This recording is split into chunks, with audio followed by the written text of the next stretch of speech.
yite kan hamra yitin.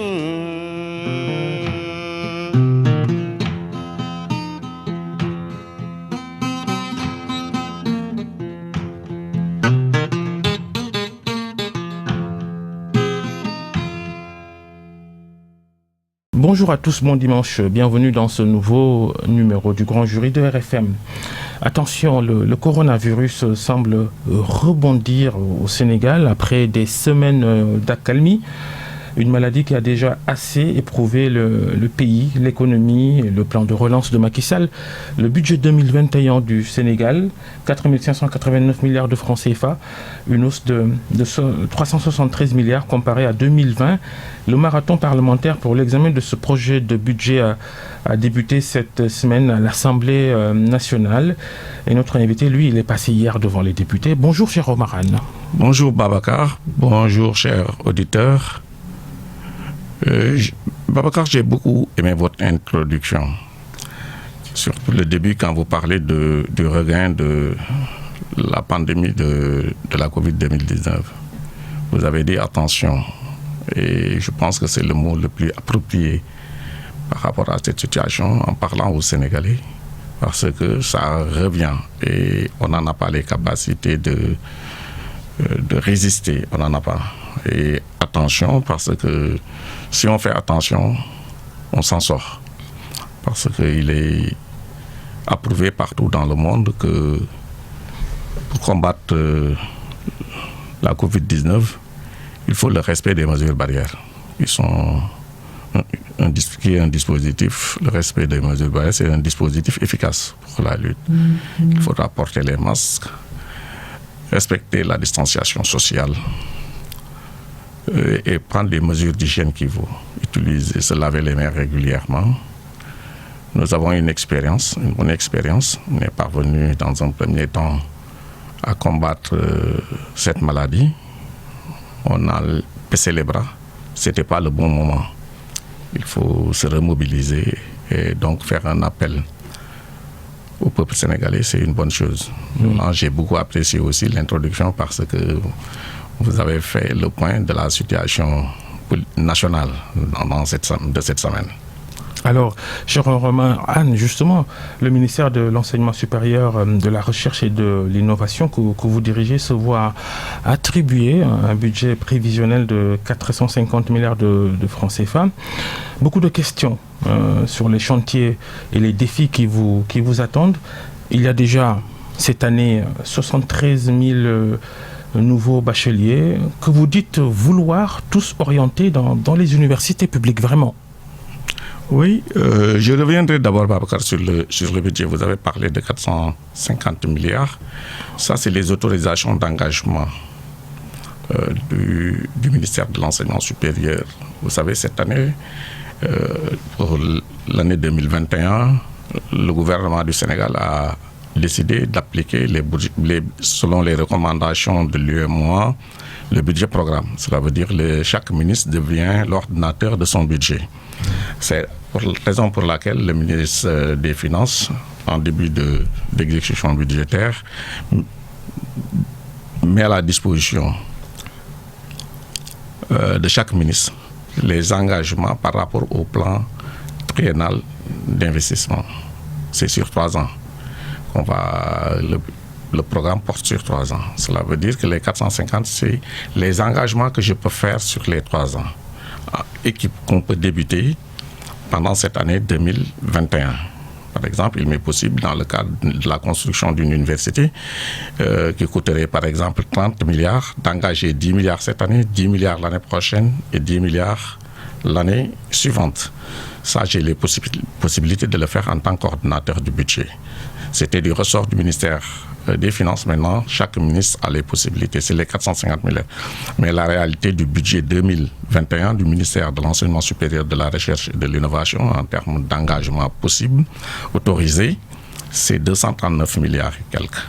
Maintenant, vous avez parlé des enjeux de l'Université du Sénégal. Aujourd'hui, les enjeux, il faut une nouvelle orientation. Vraiment, pour l'enseignement supérieur. À ce moment-là, il faudra, certes, comme vous connaissez le milieu, il faut engager les concertations. Mais moi, en tant que ministre de l'enseignement supérieur, de la recherche et de l'innovation, je puis dire qu'il faudra qu'on s'adapte par rapport à la situation internationale, par rapport à ce qui se fait dans le monde, dans toutes les universités du monde, parce que le système universitaire est à la limite mondiale. Et les nouvelles orientations, c'est l'utilisation du numérique, avec la mise à disposition pour les étudiants et peut-être même pour la communauté de cours en ligne. Notre système a démontré... Attention aux limites, la disponibilité, les équipements, l'accès. Ce qu'il faut reconnaître, ce n'était pas l'ancien dispositif. On va aller vers un autre dispositif. Il y a des choses qu'il faudra certainement démarrer. Il y a des choses qu'il faudra améliorer parce qu'on n'est pas parti aussi de zéro. Parce que, comme vous le savez, dans chaque université du Sénégal, il y a une direction des infrastructures et du système informatique qui existe déjà. Donc, il y a quelque chose. On a une gestion quand même numérisée des effectifs. On a une bonne partie dans certains établissements. C'est sur cela que vous vous basez pour dire on va orienter... Non. Je vais en venir. On a une bonne expérience au Sénégal, l'Université virtuelle du Sénégal.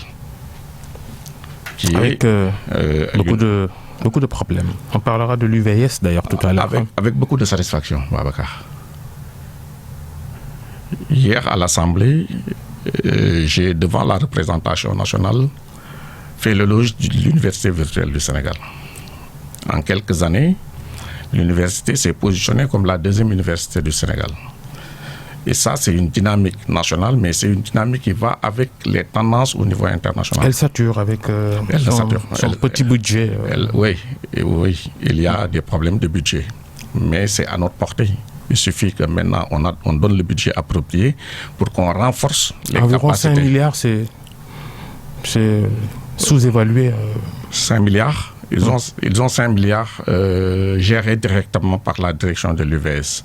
Au niveau du ministère de l'Enseignement supérieur, nous gérons la connexion des étudiants, nous gérons l'achat des ordinateurs. Tout ça regroupé, ça fait autour de 7 milliards. Mais je pense que c'est insuffisant réellement par rapport aux résultats que nous obtenons de l'UVS. Aujourd'hui, l'UVS est la deuxième université du Sénégal avec 35 000 étudiants. Et les premières promotions de l'UVS qui sont sorties sont parvenues à s'insérer dans le marché de l'emploi. Ils ont participé à des concours organisés au niveau national et international. Ils sont sortis parmi les premiers. Ils trouvent de l'emploi dans le privé et des emplois en relation avec la formation qu'ils ont suivie. Parce qu'aujourd'hui, vous le savez, dans le monde aussi, c'est le télétravail. Donc, quelqu'un qui fait du téléenseignement, il a beaucoup plus de dispositions. C'est pourquoi M. le Président de la République a demandé à ce qu'on adapte le système en utilisant à la fois l'expérience de l'UVS, mais aussi les infrastructures qui existent au niveau de l'ADIE. Qu'on comprend, c'est qu'au Sénégal, pendant ces dernières années, le président de la République a fait... L'agence de l'informatique. L'agence de l'informatique. Est-ce que vous avez déjà fait le dispatching sur qui va où pour les 73 000 nouveaux bacheliers? Oui, pour les orientations, nous allons orienter tous les bacheliers qui en feront la demande parmi les 73 000 bacheliers. On a 68 000 et quelques bacheliers qui en ont fait la demande. Aujourd'hui, par rapport à notre évaluation des capacités... Inscription en ligne, je le rappelle, via la plateforme. Oui, on a terminé l'inscription. Ils ont tous terminé la procédure de choix, de demande d'orientation. Ils ont fait les choix dans l'ensemble des universités, les ISEP et les BTS. C'est une nouveauté parce que le président de la République a ordonné à ce que tout ce qui est enseignement supérieur, même en termes de formation professionnelle, soit géré par le ministère de l'Enseignement supérieur, de la Recherche et de l'Innovation. Donc aujourd'hui, je peux vous dire qu'on a terminé le dispatching parce que c'est lundi qu'on commence les orientations. Cela veut dire donc qu'on a une maîtrise des capacités de chaque formation dans toutes les universités du Sénégal. Ainsi, on s'attend à orienter autour un peu moins de 25 000 à l'université Cheikh Anta Diop, qui en avait reçu l'année dernière 24 000. Je rappelle qu'on a une augmentation de 20% des bacheliers par rapport à l'année dernière, et c'est 20 000 bacheliers de plus. L'université virtuelle en avait reçu 10 milliards. Ils ont fait un programme 10 000 étudiants Il était prévu de leur envoyer 15 000. J'avais dit par rapport aux contraintes qu'ils avaient de limiter à 10 000. Cette année, ils nous ont présenté un programme d'investissement et d'amélioration de leur budget qui leur permettrait d'aller à 30 000 étudiants. Nous avons décidé de leur envoyer à peu près 25 000 étudiants, mais en finançant de façon conséquente la requête qu'ils nous ont présentée. Les autres universités se partagent le reste. Les autres universités se partagent le reste. Oui, mais il y a beaucoup de questions envoyées par nos auditeurs. Il y a 1300 bacheliers de 2019 qui n'ont jamais été orientés et qui attendent toujours. Qu'allez-vous faire pour eux? Oui, vous savez, quand on sort un chiffre, moi je voudrais bien comprendre d'où ça sort ces 1300. Depuis 6 mois, on me parle de 1300 étudiants. La première fois que c'est sorti, c'est une société, c'est une association, la société civile qui a sorti les chiffres. Le principal, monsieur le ministre, c'est qu'il y a des bacheliers de 2019. Non, il n'y en a pas. C'est pourquoi je réponds, il n'y en a pas. Et je vais vous démontrer qu'il n'y en a pas. Expliquez-nous alors. Alors voilà, c'est la première fois que c'est sorti. C'est France Frappe, Sénégal Dégage, je ne sais pas comment ça s'appelle, qui a sorti les chiffres. J'ai demandé à ce que m'on donne la base de données. Parce que le système d'orientation se fait sur la base de Campusen, qui accueille les étudiants qui viennent. Campusen.sn. Campusen, ça s'appelle Campusen. C'est la plateforme électronique. Oui, c'est l'adresse Campusen. Donc, chaque étudiant qui a le bac, qui va aller à l'université, être orienté. Depuis l'année dernière, nous avons dit que tout le monde sera orienté dans les universités publiques. Vient dans Campusen, crée un dossier, demande une orientation. La commission d'orientation nationale d'orientation en relation avec les différentes universités et établissements d'enseignement supérieur qui fixent les critères, procède à l'orientation selon les capacités définies. Et chaque étudiant compétit comme les autres pour avoir une place. Donc, comme vous comprenez, l'orientation, c'est une compétition. Ensuite, vous avez 18 options. On peut, dans un premier coup, vous orienter, par exemple, à votre 14e inscription. On vous dit qu'il y a d'autres qui sont orientés, mais qui peuvent, sur les autres options, mais qui peuvent ne pas valider. Donc vous pouvez valider ou pas. Si vous n'êtes pas d'accord, vous pouvez ne pas valider. Mais il arrivera un moment où on vous oriente, c'est la dernière orientation. Vous ne pouvez pas aller au-delà. On vous dit là, c'est votre dernière orientation, c'est votre orientation définitive. Si vous acceptez, vous validez et vous vous inscrivez. Si vous n'acceptez pas, vous sortez du système, vous sortez du concours. Mais on vous a orienté. Mais il vous revient maintenant, personne ne peut imposer à qui que ce soit d'accepter une orientation. Si vous ne validez pas, vous n'êtes plus dans le système. Et vous ne vous inscrivez pas. Mais si on vous oriente et que vous ne vous inscrivez pas, c'est que vous n'avez pas voulu vous inscrire, d'une façon ou d'une autre. Maintenant, il y a des étudiants qui créent un dossier, s'inscrivent et n'acceptent pas leur orientation. Ils ont été orientés, ils n'ont pas accepté. Il y en a d'autres qui ne terminent même pas la procédure. Et il y a d'autres qui ne viennent même pas sur Campusen. Il y en a aussi qui demandent une dérogation. Non, j'arrive, Babacar, parce que c'est une question importante, parce que nous avons un dispositif que nous sommes en train de lancer. L'objectif, c'est que tout le monde comprenne, que tous les Sénégalais comprennent. Parce que moi, je suis sûr que les étudiants comprennent. Parce que quand on nous a parlé de 1300 étudiants, le directeur général de l'enseignement supérieur a reçu des instructions pour les rencontrer. On a rencontré le collectif. On leur a dit, donnez-nous la base de données. On vérifie si ces étudiants ont fait la demande et n'ont pas été orientés. Ils disent que non, ils ne peuvent pas donner de fichiers. Ils ne peuvent pas donner de liste. Ils ne veulent pas ils veulent être orientés sans qu'on ne vérifie s'ils ont été orientés en 2019 correctement. On leur a dit que cela n'est pas possible. C'est une compétition. Et vous devez compétir comme tous les Sénégalais. Il y en a eu 60 000 qui ont compéti. Si vous n'avez pas compéti, ils sont partis, ils ont fait une grève. Gérée par le préfet de Dakar, qui certainement m'écoute. Le préfet m'a demandé de les recevoir. J'ai dit au préfet, la direction générale de l'enseignement supérieur est prête à les recevoir et à examiner tous les cas qui lui seront présentés. Il n'y a que 13 qui sont venus. 13. Les 13, les 4 ont refusé de valider leur orientation. On leur a dit. Les 6 ont commencé la procédure, n'ont pas allé jusqu'au bout. Les 3 qui restent ne sont jamais venus sur la plateforme. Et on leur a donné les preuves. Parce que quand vous venez sur la plateforme, dès que vous rentrez sur la plateforme vous enregistre, mais vous avez un mail et un SMS dans votre numéro de téléphone. Il y a une traçabilité qui est là. Donc, il n'y a pas eu, à ce jour, un seul étudiant. Et je prends un défi, quiconque dira le contraire. Un seul étudiant qui se présentera devant nous et qui justifie qu'il a fait la demande pour être orienté et qui n'a pas été orienté en 2019. Il n'y en a pas. On va revenir sur les orientations pour 2020. Plus de 73 000 nouveaux bacheliers. Vous dites que vous allez envoyer 25 000 nouveaux bacheliers à l'UCAD. Oui. Alors, il y a des problèmes. Ces universités publiques sont presque toutes surpeuplées, alors que vous prenez l'engagement d'enrôler tout le monde. L'université Cheikh Anta Diop de Dakar, qui s'approche des 100 000 étudiants, pour être précis, on tourne autour de 80 000 actuellement, avec un déficit d'enseignants, d'amphithéâtres. Quand même, les cours se déroulent parfois sous des tentes. Babacar, je voudrais tout simplement préciser que à chaque fois que nous disons que nous orientons des étudiants, un nombre d'étudiants dans des universités, nous avons déjà discuté avec les instances de ces universités.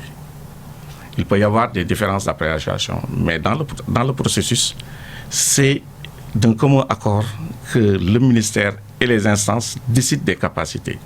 Mais en ce qui concerne l'université Cheikh Anta Diop, nous n'avons pas de divergence. Ce qu'il faut dire et saluer, c'est que le système universitaire sénégalais a constaté que cette année, il y a 20 000 bacheliers de plus et qu'il faut les orienter dans les enseignements. Donc des efforts considérables ont été faits par les pouvoirs publics, mais les universités aussi ont fait les efforts qu'il fallait. Et ça, je vous dis que c'est un grand consensus, aussi bien avec les instances qu'avec les syndicats d'enseignants, avec qui nous sommes en contact. Donc, l'année dernière, on a orienté 23 000 à l'université Cheikh Anta Diop, c'est 23 000. Les 23 000, aujourd'hui, cette année, avec une augmentation de 20 000, on ne passe qu'à 25 000. Je ne pense pas qu'il y ait un effort important par rapport à l'année dernière. Mais ce qu'il faut retenir, c'est que cette année, au courant de l'année passée, des efforts ont été effectués par le gouvernement avec la construction d'amphithéâtres, mais aussi le soutien de quelques instances académiques pour améliorer les conditions d'accueil.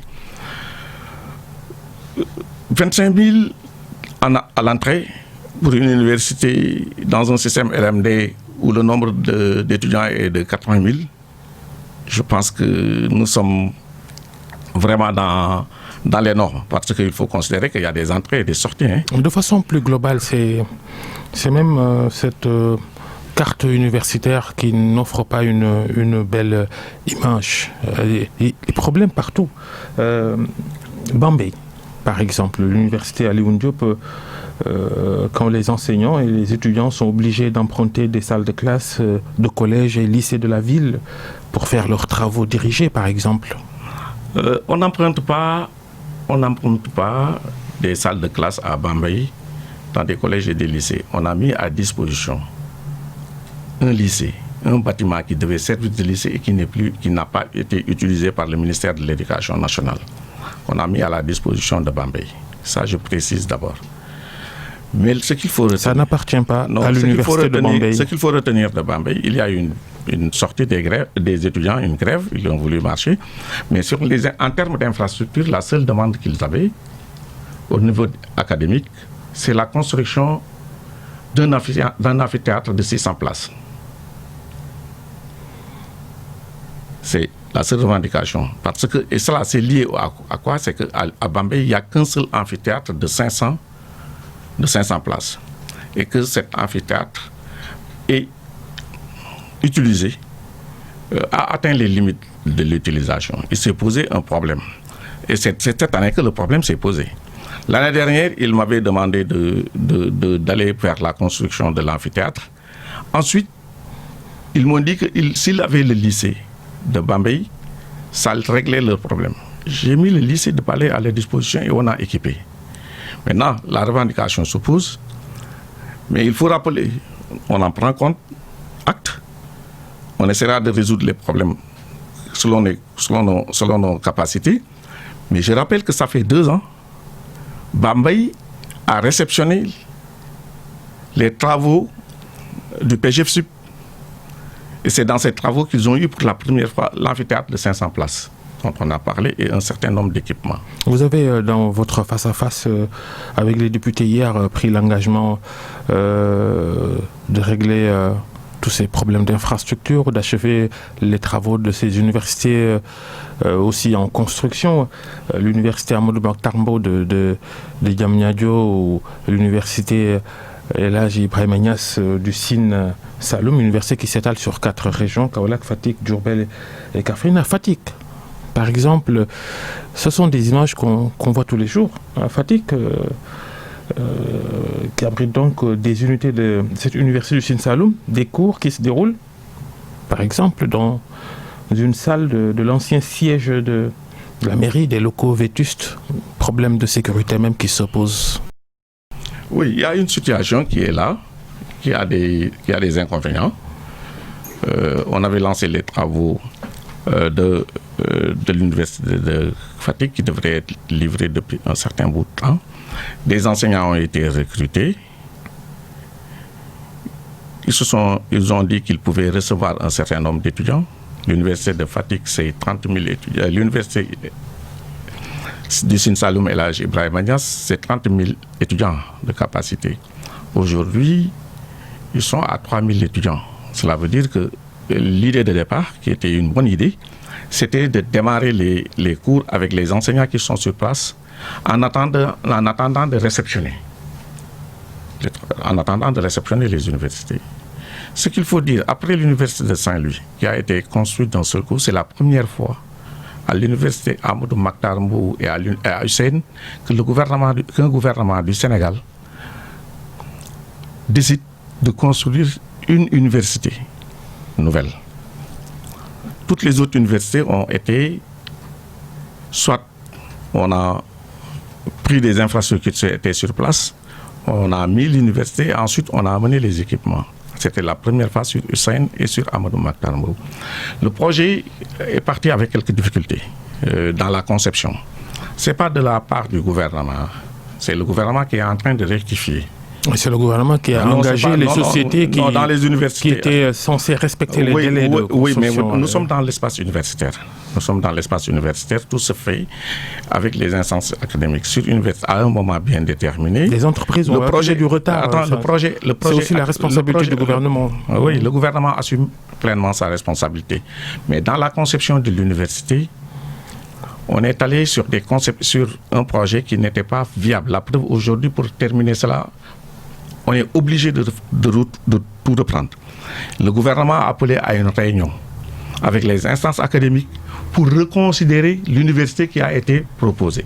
Mais là ne se situe pas le problème, Babacar. Ce qu'il faut retenir, c'est qu'il y a une bonne volonté de créer ces nouvelles infrastructures il y avait un consensus autour de l'élargissement de la carte universitaire, avec la création d'universités dans différentes régions, avec des orientations académiques bien définies. On est dans cette direction, on a quelques problèmes et aujourd'hui le gouvernement du Sénégal s'est engagé à régler le problème. Qu'est-ce qui se passe? Dans le budget de 2021, comme vous l'avez vu, on a prévu 30 milliards, 2 fois 15, pour Hussein et Amadou Mahtar Mbow. Comme je vous l'ai dit, nous sommes dans un budget programme. Sur les 3 ans, si on engage chaque année 30 milliards, ça fait 90 milliards. 45 milliards par université. L'université Amadou Mahtar Mbow, les travaux ont démarré, il suffit de compléter. Sur l'université Hussein de Kaolack, parce que c'est la phase 1 qu'on démarre, sur 45 milliards, on a largement les capacités de terminer cette université. Ce qui fait que, c'est que le gouvernement, l'engagement du gouvernement, c'est de terminer tous les chantiers qui étaient là, qui sont des chantiers qui datent depuis longtemps. Avant d'engager d'autres chantiers, on va les terminer dans les 2 ans et ensuite, dans le cadre d'une concertation large qui va démarrer d'ailleurs incessamment parce que nous allons commencer à évaluer la réforme de l'enseignement supérieur de 2013, on aura une nouvelle orientation avec de nouveaux paradigmes qui nous permettront de construire notre système universitaire. Mais le système universitaire qu'on va construire, je ne pense pas que l'orientation sur la construction à outrance d'infrastructures physiques va être l'axe central avec l'utilisation de l'enseignement à distance. Alors, ils nous en voudraient, si on ne parle pas de les étudiants de l'université de Thiès, qui va d'ailleurs s'appeler Ibader Thiam et qui compte 6000 étudiants avec là aussi un déficit d'infrastructures énorme, les chantiers au ralenti, aucune livraison depuis 5 ans. L'université de Thiès obligée de dépenser 100 millions de francs CFA chaque année pour louer des bâtiments. Même le rectorat est allé louer un immeuble pour s'en servir comme siège. Assez symbolique de ce déficit de... Il faut avoir... Moi, je pense que c'est normal qu'il pose des problèmes sur cet angle-là. Mais sur l'université de Thiès, moi, je retiendrai que d'ici la fin de l'année, on va réceptionner le PGFSUP. C'est 4 milliards et quelques d'investissements. Il y a un avenant qu'on devrait signer de 600 millions parce qu'il y a des choses qui n'étaient pas prévues et qu'on va le faire. Mais ce qu'il faut dire, l'université, ce n'est pas une création, c'est pas une nouvelle création. C'est une ancienne création qui était là, où il n'y avait même pas de locaux destinés à l'université de Thiès. Aujourd'hui, on a des locaux avec des infrastructures qui sont là, qui sont terminées à 95%. À 95%. Ça, vous vérifierez, vous le demandez, les travaux. Ça va s'achever quand c'est... Ça, j'ai dit, ça va s'achever d'ici la fin de l'année parce qu'en janvier, ces établissements vont y... Mais le problème à Thiès, c'est que ces infrastructures, l'orientation de Thiès, c'est une université technologique, scientifique. Donc, ces infrastructures-là n'ont pas de grande capacité d'accueil. C'est destiné à des écoles comme l'UIT, à d'autres UFR scientifiques. C'est pas, mais on va aller dans une nouvelle orientation. Et la revendication aujourd'hui que j'ai eue de Thiès, qui émane des instances académiques et des syndicats, c'est la construction de deux amphithéâtres de 500 places. J'ai donné l'accord et on va construire ces 2 amphithéâtres. Et ça nous permettrait de régler les problèmes pour le moment en allant vers d'autres. Cela veut dire que moi, ce qui m'intéresse dans ça, c'est que aujourd'hui, ce qui reste, c'est à la portée du ministère de l'Enseignement supérieur. On peut le trouver dans le budget du ministère de l'Enseignement supérieur. C'est un pas important. Avant, les revendications, les demandes qui étaient, il n'y avait pas de solution possible. Ça n'existait pas dans le budget. Vous prenez l'engagement de tout finir? Non, j'ai pris l'engagement devant la communauté. Ils savent. En une année, on a construit beaucoup de choses. L'année prochaine, ils savent que ces revendications-là qui se trouvent qui sont posées dans ces universités à Bambey, à Thiès, à Ziguinchor, seront Ziguinchor parce que Ziguinchor, vous en parlez, c'est très bien parce que c'est un cas particulier. C'est un cas particulier, l'université. Oui, on reviendra là-dessus, mais j'ai dit... Une université qui a Ziguinchor, à Sansec, qui a les mêmes problèmes d'infrastructure que les autres, mais sur le plan pédagogique... pas de passage en année supérieure, une sorte d'année blanche qui ne dit pas son nom. Il y a de gros problèmes à l'université à Sansec de Ziguinchor, il faut le dire. Il y a des problèmes de grève des étudiants qui a duré sur une bonne période. Les enseignants aussi. Les enseignants aussi ont fait la grève, mais pas au même niveau que les étudiants.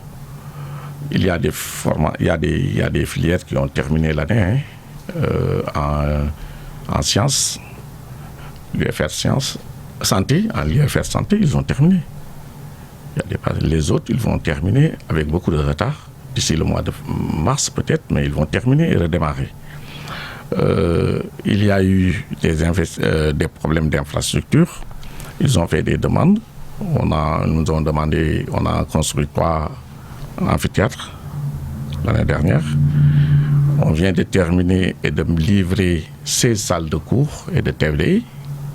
C'était une grande demande. Et l'année prochaine, on va redémarrer, c'est déjà dans le budget de 2021, les chantiers du PGF-SUP, qui à coup sûr permettront de donner à l'université Assane Seck de Ziguinchor une dimension pour jouer le rôle qu'on attend de cette université-là.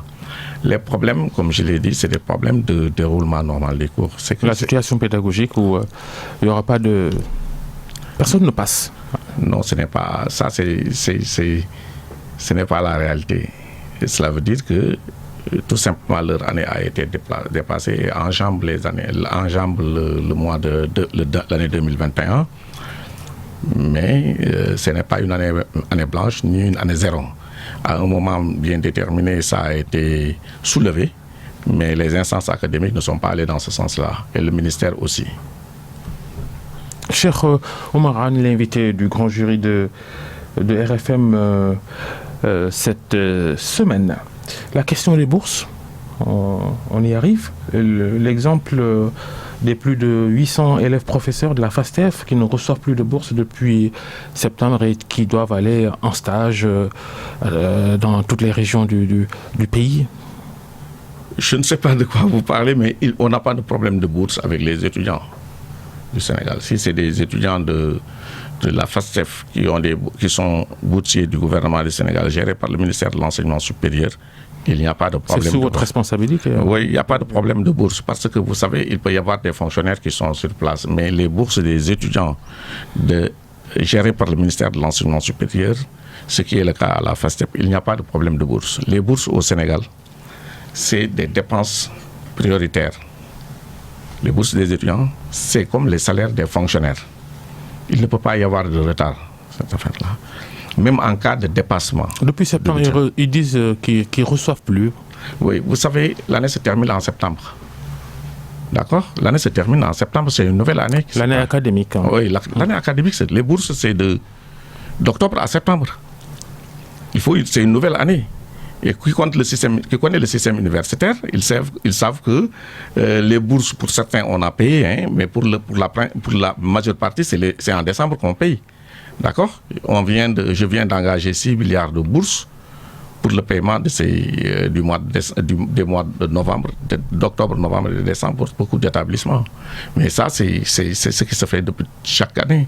Vous savez, s'il y a des retards sur le paiement des bourses des étudiants, c'est la rue qui le montre très rapidement. La revendication des étudiants de l'université Alioune Diop de Bambey, ils exigent la création d'un master en développement durable. Allez-vous satisfaire à cette revendication? Sur les masters, je voudrais être précis, très précis. C'est une décision de création de master, c'est une décision qui, à l'origine, vient des instances académiques.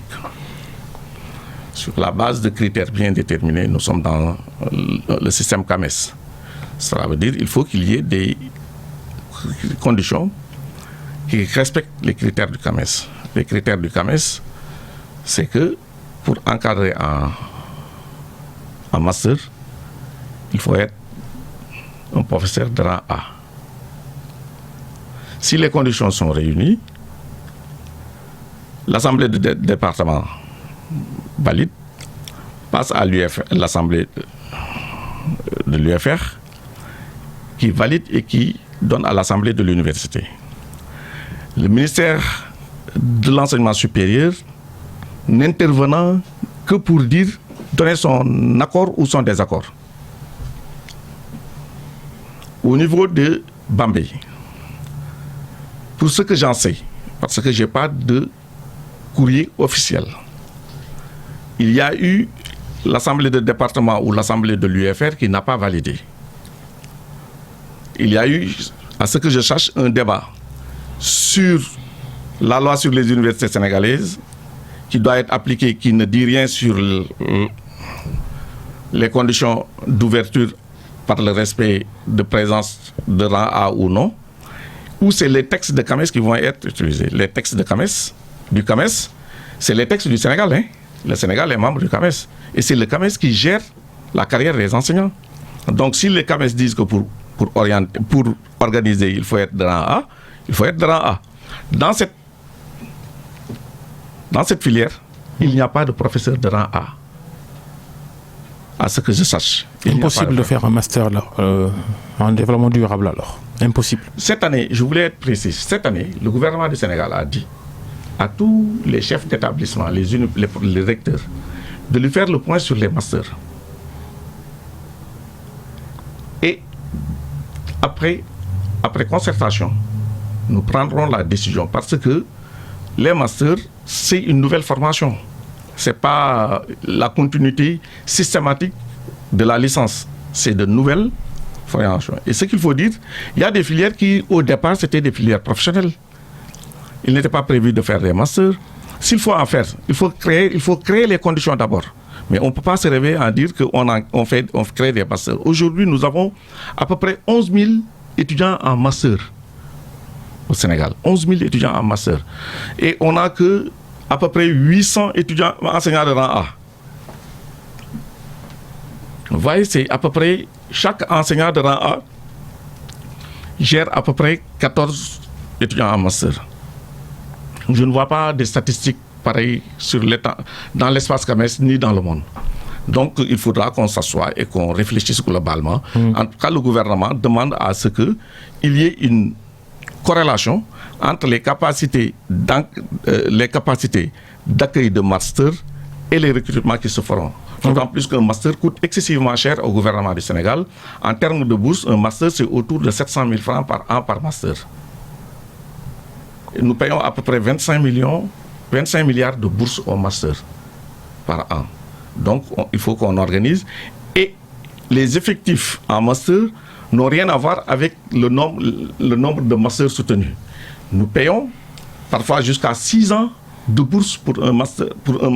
Pour un étudiant. Pour un étudiant, alors qu'un étudiant en master, normalement, c'est 2 ans. Exceptionnellement 3 ans. Mais nous payons jusqu'à 6 ans de bourse dans des cas. Et souvent, nous payons systématiquement 4 ans de bourse en master, ce qui n'est pas en relation avec nos préoccupations. On va revenir sur le nombre de nouveaux bacheliers en 2020, avec cette tendance qui ne change pas. C'est le système qui est comme ça, la même chose toujours, plus de littéraire que de scientifique. Vous êtes scientifique, cher Omar Anne. Cette année donc, sur les 73 000 nouveaux bacheliers, il y a 57 056 littéraires pour seulement 13 452 scientifiques. Il y en a qui appellent à un renversement de la tendance, c'est-à-dire qu'il y ait plus de bacheliers pour les baccalauréats scientifiques. Est-ce que c'est possible? Est-ce que le gouvernement, il veut ça aussi? Oui, c'est une orientation ferme du gouvernement avec les nouvelles créations qu'on a. C'est un objectif. Maintenant, il faudra qu'on s'assoie et qu'on mette le problème sur la table. Parce que on a un système qui fait qu'on différencie selon les bacheliers à outrance. Ce n'est plus le cas dans beaucoup de systèmes. Il faudra qu'on essaie de voir. Et ensuite, le gouvernement prend des mesures. Et cette année, sur l'augmentation des bacheliers de 20% correspond aussi à une augmentation de 20% des bacheliers scientifiques. C'est partout, ça a augmenté partout, dans les mêmes tendances. Cela veut dire qu'on augmente les capacités pour les bacheliers scientifiques, mais en même temps, on augmente les capacités pour les bacheliers littéraires. Je pense qu'il faudra poser le problème avec le ministère de l'Éducation nationale pour qu'on réfléchisse davantage. En tout cas, le premier pas que nous allons faire cette année, c'est de reprendre l'organisation du bac, l'organisation académique du bac, qui est le premier diplôme de l'université. L'office du baccalauréat ne sera plus l'organe qui organise seulement, mais c'est l'organe qui supervise et aussi bien du plan de l'organisation matérielle que de l'organisation académique. Ça nous permettra d'établir des contacts, des échanges avec le système, avec l'éducation nationale, pour voir quelles sont les réformes qu'il faudra faire. Parce qu'il faudra, à partir de maintenant, si on veut inverser la tendance, former des professeurs dans les matières scientifiques. Mettre un dispositif dans chaque région où les professeurs, s'ils sont affectés à l'intérieur du pays, les professeurs de maths, qu'ils puissent y rester. Que les profs de physique puissent y rester, qu'ils ne veulent pas tous revenir à Dakar parce que c'est là où ils pourront aussi, en plus de leur charge dans les lycées, faire des cours à domicile et dans les établissements privés. Voilà, c'est un des aspects. Ce n'est pas le seul aspect, mais il y a beaucoup d'autres aspects à faire. Alors, à prendre en compte. Un autre thème dans cette émission, l'immigration clandestine. Pourquoi cette question? Parce que ça fait peut-être froid dans le dos quand on voit des étudiants sénégalais faire partie de ces voyages en pirogue vers l'Europe et parfois qui périssent en route. Ça vous a interpellé forcément quand vous avez entendu dire? Je suis interpellé tout simplement en tant que Sénégalais, avant d'être même ministre, quand on voit le nombre de jeunes qui aspirent à quitter ce pays pour aller vers l'Europe. Alors que tout le monde, nous savons, même dans le temps, c'était l'attirance parce qu'on voyait les gens qui partaient, qui revenaient. Il y avait de meilleures conditions. Aujourd'hui, nous voyons que ce qui se passe en Europe, c'est pas l'Eldorado comme on le pensait, mais jusqu'à présent, nos jeunes veulent y aller. Ensuite, dans des conditions extrêmement difficiles, qui sont très dramatiques, où on a des morts par centaines. Et ça m'interpelle dans ma conscience. En tant que ministre de l'Enseignement supérieur, nous découvrons beaucoup de choses avec tout le monde. C'est l'ensemble je pense que c'est tous les Sénégalais qui sont interpellés. Il faudra ne pas essayer de jeter la pauvre sur les autres en disant que vous avez failli à votre responsabilité. Ça, c'est un problème national qui interpelle tout le monde. Il faudra qu'on trouve les moyens. Le problème, d'abord, moi, dans ma conception des choses, c'est une maîtrise même de la démographie de notre population, de l'évolution démographique. 49%, 46% de notre population a moins de 14 ans. Ceux qui ont 35 ans, c'est plus des 2/3 de notre population. Ça déstabilise beaucoup d'économies. Et c'est un facteur limitant pour tous les pays qui ont une telle démographie. Ce n'est pas avec la baguette magique ou qu'un président se réveille et règle ses problèmes. Mais ce que je peux dire, si on ne règle pas cette question de la jeunesse, nous risquons des crises qui n'ont rien à voir avec ce qu'on a vu jusqu'à présent. Parce que c'est 2/3 de la population qui auront des problèmes et qui voudront des solutions qui n'existent pas. Il faudra qu'on s'assoie déjà, qu'on maîtrise la question, qu'on trouve des solutions. Mais ce que je peux dire, c'est que les solutions, c'est des solutions qu'on trouvera de nous-mêmes. Ça ne viendra pas de l'Europe, ça ne viendra pas de nous. Donc, il faudra déjà d'abord combattre cette idée de dire qu'un Sénégalais, pour se réaliser, doit sortir. Ce n'est pas la vérité. On se réalise dans ce pays-là. Nous tous, nous avons fait nos études ici, on est resté, peut-être on a eu beaucoup plus de chance, peut-être les gens n'ont pas plus de chance. Je suis d'accord qu'il faut revoir toutes les politiques. Par exemple, moi, au niveau de l'enseignement, au niveau du gouvernement, dans le budget du Sénégal, c'est 25% qui est attribué au secteur de l'éducation. 25% du budget, 1000 milliards, c'est énorme. Ensuite, il y a tous les autres budgets des différentes autres structures qui interviennent dans le secteur de la jeunesse. Il y a aussi d'autres budgets, par exemple, dans le domaine de l'agriculture, dans d'autres domaines, où la connotation jeune devrait être prise en compte. Parce qu'aujourd'hui, notre agriculture, c'est une agriculture qui, pour l'essentiel, les travailleurs, c'est les jeunes.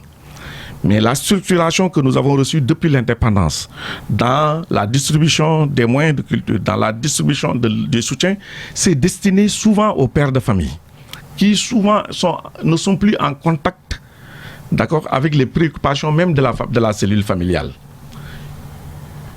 Ce qui fait qu'on met beaucoup d'argent dans le secteur agricole. Et ça ne semble pas efficace. Ça ne semble pas efficace pour le moment. Non, oui, on le constate. Et quand on le constate, on les règle. Parce qu'il y a des problèmes qui surgissent d'un seul coup. Personne n'avait prévu cette situation. Pourquoi voudrez-vous la reprise du phénomène de l'immigration clandestine. M. Romar Anne, on va aborder les questions politiques dans cette émission. Oui, mais je voudrais qu'on termine un peu avec cette question de la jeunesse. Une seule phrase. Il faut que tout le peuple, tous les Sénégalais se rendent compte que ce que nous devons faire, c'est une répartition équitable des moyens que nous avons. Et une répartition équitable cela veut dire que on ne devrait pas être loin d'attribuer la moitié de ce que nous faisons aux couches les plus vulnérables, c'est-à-dire à la jeunesse. On attend le nouveau gouvernement sur le sujet gouvernement élargi. Non, on va réfléchir, on va poser les bases d'une réflexion, mais c'est une question qui a beaucoup de connotations sociologiques. Dans un village, vous venez, le père de famille, il est là, même le jeune, si c'est lui qui fait tout le travail, qui donne la dépense quotidienne, quand on apporte quelque chose pour la maison, il ne peut pas prendre. Non, je disais, le nouveau gouvernement est attendu sur tous ces défis pour fixer les jeunes. Le gouvernement élargi à quelques partis de position. Parmi les bénéficiaires de cette ouverture, il y a Aïssata Tall Sall, nommée ministre des Affaires étrangères. Elle est la maire de Podor. Vous êtes du même département. Podor qui compte au moins 3 ministres, dont vous, 3 ministres dans ce nouveau gouvernement. Le président de la République vous fait la part belle, Podor. Je n'aime pas cette question. Parce que, pourquoi je ne l'aime pas? Ce n'est pas parce que je n'ai pas de réponse, mais c'est que ma réponse peut ne pas plaire. Parce que je vais aller dans la même direction que ceux qui ont posé la question. Département de Podor, vous avez dit. Le département de Podor. C'est plusieurs villes. Prenons la ville de Thiès. Les autres départements aussi, c'est plusieurs villes. Prenons la ville de Thiès qui n'est pas un département. Prenons la ville de Thiès. Il y a combien de ministres? Si on prend le département de Thiès, il y a combien de ministres? Il y en a 3. Si on prend Dakar, il y a combien de ministres? Alors pourquoi les 3 de Podor dérangent? Pourquoi les 3 Podor? Parce qu'il y en a qui estiment aussi que le président... Non, est-ce que le problème qu'il faut poser, est-ce que ceux qui sont à Podor, ce qu'on a mis, est-ce qu'ils sont compétents? Est-ce qu'ils font correctement le job? On n'a jamais eu une approche, vous savez, on n'a jamais eu une approche ethnique sur les questions de gestion de ce pays-là. À certains vous pointent... Non, on a eu des éclairs. On vous pointe justement, on pointe votre gouvernance qui semble, selon ceux qui le disent, qui semble privilégier une communauté par rapport à toutes les autres. Moi, je ne le vois pas comme ça. Je ne le vois pas comme ça. Chrono, vous avez parlé d'Aïssata Tall Sall. C'est une Sénégalaise qui est là connue. On n'a pas milité dans le même parti, jamais. Mais son engagement pour le pays, ça ne date pas d'aujourd'hui. Ça fait longtemps qu'elle s'est engagée pour le pays. D'autres ne sont pas engagés. Est-ce que de par son profil, je parle de sa de son profil d'avocat, je parle de son profil de femme politique, je parle de son profil de femme impliquée dans la marche de ce pays, par la contribution intellectuelle et par l'engagement même physique, est-ce qu'elle mérite d'être ministre? C'est la question qui doit être posée. Est-ce que dans le Sénégal d'aujourd'hui, on peut choisir Aïssata Tall Sall pour en faire un ministre de la République? Moi, je considère qu'elle le mérite et je m'en félicite. Abdoulaye Daouda Diallo, qu'est-ce que vous en pensez? Votre éternel ennemi dans le Podor. Non, on n'est pas des ennemis. On est dans le même parti, que je sache. On a été. Il est le maire de. Il est le maire de Boké Dialobé. Moi, je suis le maire de New. Votre collègue au gouvernement aussi. Oui. Mais prenons Abdoulaye Daouda Diallo. Abdoulaye Daouda Diallo, ça fait son engagement pour la politique, ça fait au moins plus de 20 ans. Est-ce que vous et lui, ou lui et vous, vous ne devez pas votre carrière auprès de Macky Sall, vous ne le devez pas justement à vos relations personnelles, amicales, profondes avec Macky Sall? Quoi? On doit à Macky Sall quoi? Cette carrière que vous avez auprès de lui, dans tous les cas, c'est Macky Sall, les charges publiques. C'est Macky Sall qui, par la volonté populaire, a la capacité de choisir les hommes à qui il a confiance pour conduire le pays vers les objectifs qu'il a défendus devant le peuple sénégalais, qui lui ont fait confiance, qui lui a fait confiance. Ça, c'est un. Les critères pour être ministre, je considère que c'est la compétence, la confiance que le président place en vous, et peut-être l'engagement politique. Peut-être on peut en tenir compte, ça peut se justifier, ou les compétences sans être un engagement. Abdoulaye Daouda, comme vous le dites, est maire de Boké Dialobé, inspecteur des emplois au domaine, avec plus de 30 ans, à peu près 30 ans d'expérience, qui fait la politique depuis au moins plus de 20 ans, qui a gagné dans sa commune et dans son département. Et ça a été ici un critère qu'on a mis sur la table en disant c'est avec ceux qui ont gagné qu'on va diriger. Ils ont gagné à Podor, ils ont gagné plus. On a gagné plus que n'importe qui aux dernières élections, aussi bien locales, législatives que présidentielles. Moi, je ne parle pas de moi, mais je pense que je suis dans l'arène politique depuis plus de 35 ans. En termes de le reste, au plan politique, je pense qu'on peut. C'est pas la première fois que moi j'ai été appelé ou choisi pour être dans un gouvernement. On va terminer parce qu'on veut servir ce pays-là. On va terminer par. Mais ce n'est pas un poste de sinecure. Une question devenue une question traditionnelle. Oui, mais je veux qu'on arrête la connotation de donner aux nominations. À Podor, qu'est-ce qu'on dit? À Podor, qu'est-ce qu'on dit? Macky Sall, il doit faire un troisième mandat. Si on dit que Macky Sall doit faire un troisième mandat, ça se dit partout. Le troisième mandat, c'est sur la table publique. Mais ce n'est pas porté par la paire, ni le camp de Macky Sall. C'est d'autres qui portent le camp. Et moi, j'ai dit la fois dernière, si aujourd'hui l'opposition, dans sa campagne politique de reconstitution, articule sa démarche autour de d'un troisième mandat de Macky Sall, c'est eux qui ont peur. Et ils veulent faire peur au peuple sénégalais. Mais je leur ai dit qu'ils vont se tromper.